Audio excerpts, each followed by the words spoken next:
आप सभी लोगों का मेरे YouTube चैनल पर बहुत बहुत स्वागत है। सांख्य दर्शन में ईश्वर की विचारधारा में दो प्रकार के मत दिखाई पड़ते हैं।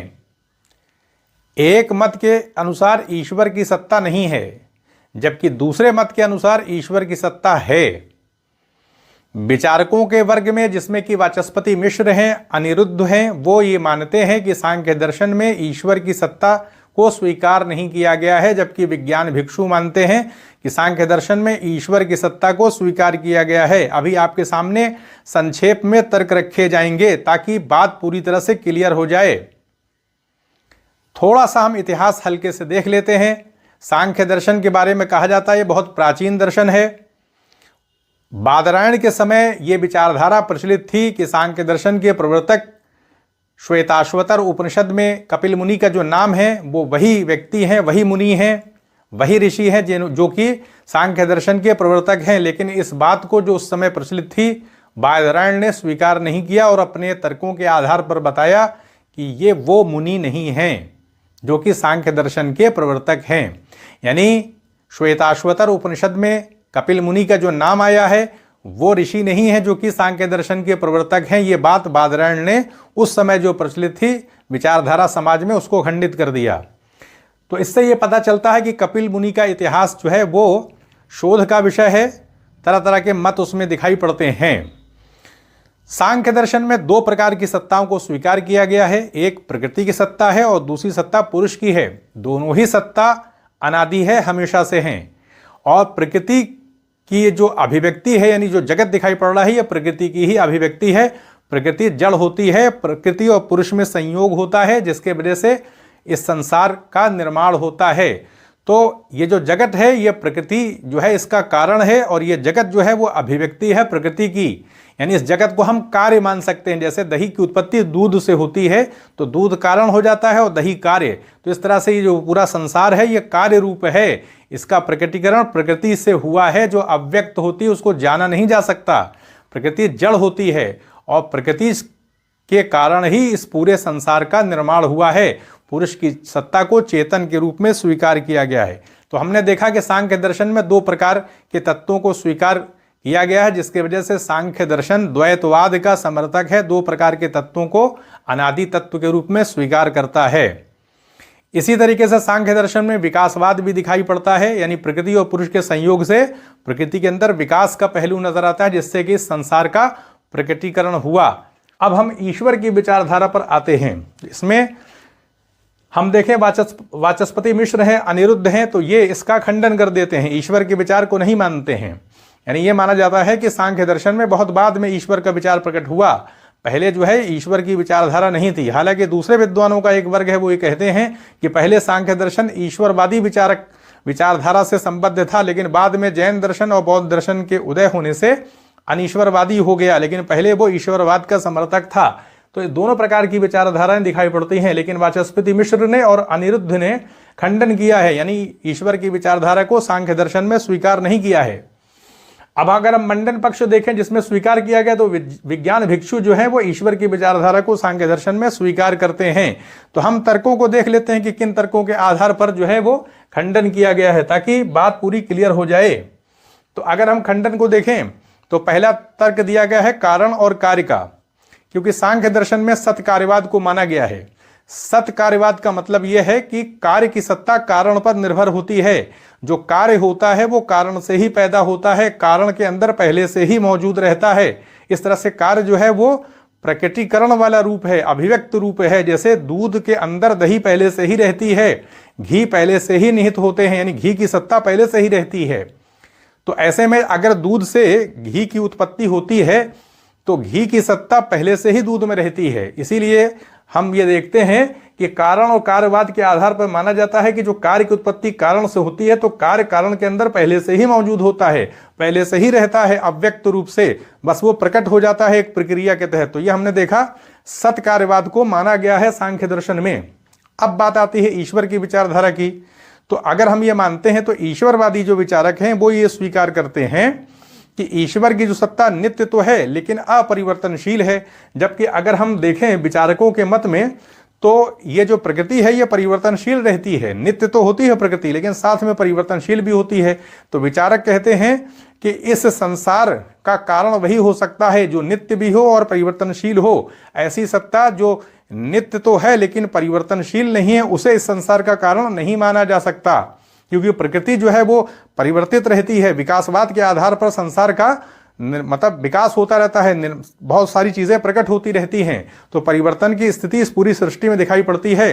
तो किसी ऐसी सत्ता को इसका कारण मान लेना कि जो कि नित्य तो हो लेकिन परिवर्तनशील ना हो, तो ऐसी सत्ता को स्वीकार नहीं किया जा सकता है। तो कारण और कार्यवाद के आधार पर जो है वो ईश्वर की सत्ता को स्वीकार नहीं किया गया है, क्योंकि ईश्वर की सत्ता इस कारण और कार्यवाद में फिट नहीं बैठ रही है।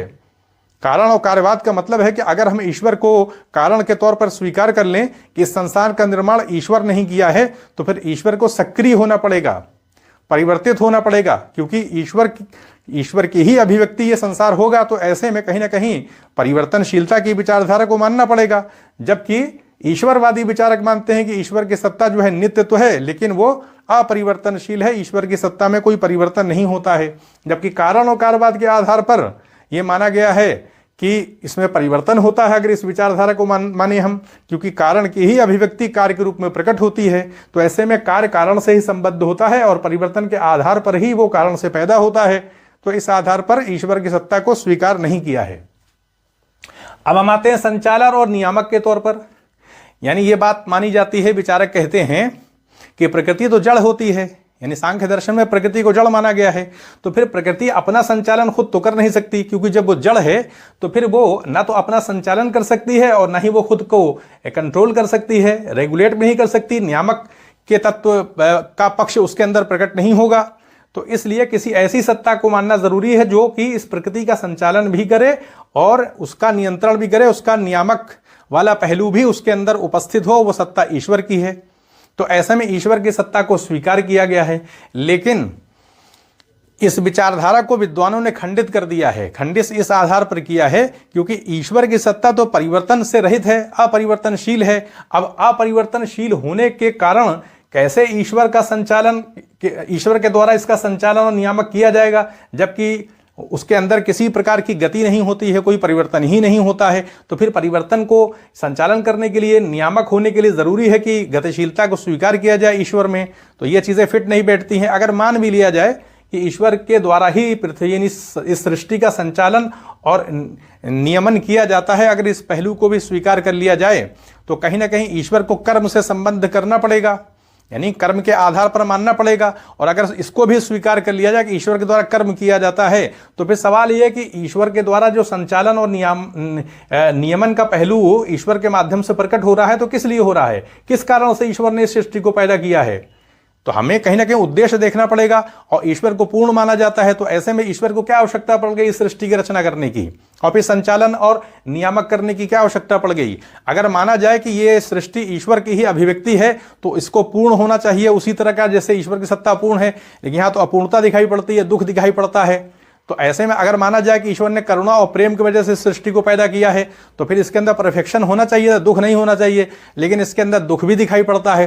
तो इसलिए विद्वान मानते हैं कि ईश्वर के द्वारा इस सृष्टि की रचना नहीं की गई, बल्कि प्रकृति के माध्यम से ही इसका मतलब विकास हो रहा है। यानी प्रकृति के अंदर ही पुरुष के सानिध्य से जो है वो संचालन और नियमन की शक्ति अपने आप जो है संचालित है। जैसे कि हम पान खाते हैं तो बहुत सारे पक्ष से उसमें लालिमा आ जाती है, जबकि तीनों पक्षों में अलग अलग वैसा गुण नहीं होता है। तो कहने का अर्थ यह है कि संचालन और नियामक के आधार पर ईश्वर की सत्ता को प्रकृति का कारण नहीं माना जा सकता। यानी यह नहीं माना जा सकता कि संचालन ईश्वर के द्वारा किया जा रहा है। ये एक ऐसा पक्ष है संचालन और नियमन का जो प्रकृति के अंदर खुद निहित हो जाता है। जब सारे सत्व, रजस और तमस गुण के आपस में समन्वय होता है तो बहुत सारे पक्ष अपने आप प्रकट हो जाते हैं। तो इस आधार पर भी स्वीकार नहीं किया गया है, क्योंकि अगर ईश्वर के द्वारा संचालन और नियमन किया जाता तो ये सृष्टि पूर्ण होनी चाहिए थी। इसमें दुख का जो साम्राज्य दिखाई पड़ता है वो नहीं होना चाहिए, लेकिन वो दिखाई पड़ता है। तो ऐसे में कहीं ना कहीं ईश्वर की अपूर्णता ही स्थापित होगी। तो इसलिए इस विचार को भी स्वीकार नहीं किया गया।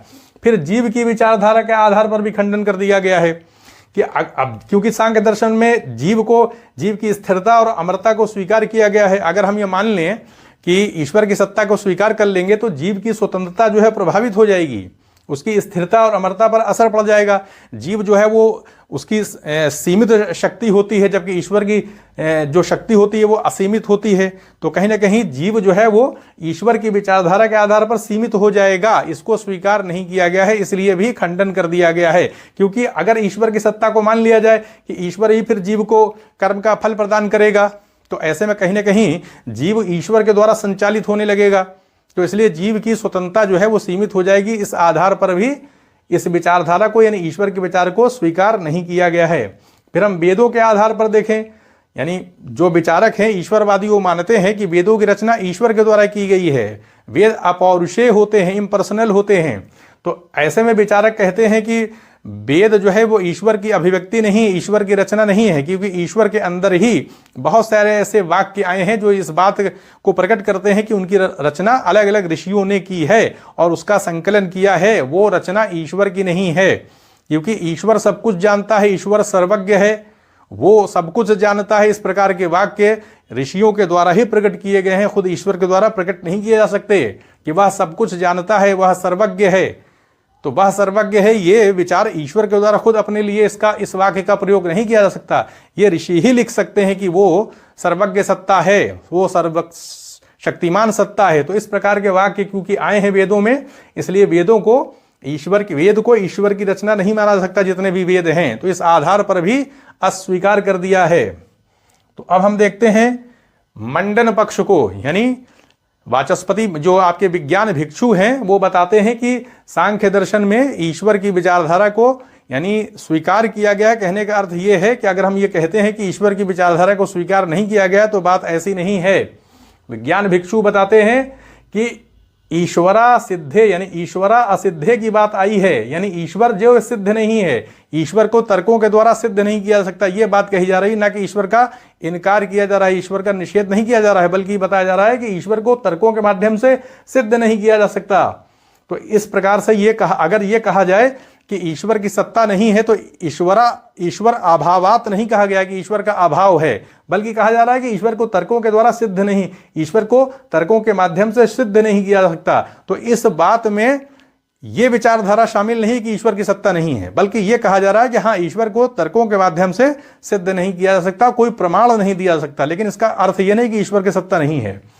फिर गति और परिवर्तन के लिए भी हम अगर देखें तो विज्ञान भिक्षु मानते हैं कि जिस प्रकार से चुंबक के सानिध्य में आने से जो है वो लोहा गतिशील हो जाता है, वैसे ही प्रकृति के संचालन के लिए, परिवर्तन के लिए जो है वो ईश्वर की सत्ता को मानना पड़ेगा।